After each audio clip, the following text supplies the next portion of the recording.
Avui inaugurem el curs acadèmic 22-23. És un curs acadèmic que té com a lema Seguretat i Societat Digital.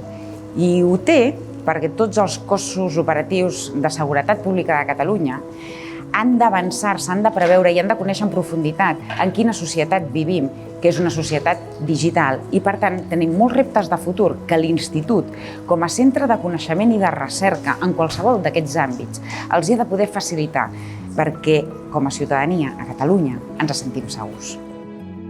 L'Institut és el pilar, allà on es formen tots els cossos de seguretat i emergències. És la base, és el fonament de la formació de les persones que faran quelcom tan rellevant com és garantir els drets i llibertats dels ciutadans i les ciutadanes en els moments més vulnerables, els cossos d'emergència, els cossos de seguretat. Per tant, és tan important el que passa aquí dintre, perquè se'ls forma des de la base, a l'inici, quan comencen la seva activitat, però també amb especialitzacions i sempre que hi ha promocions al llarg de tota la seva vida. Per tant, és un dia molt important per a la Conselleria d'Interior, pel Departament i també per tots aquests equips d'emergències i de seguretat del país.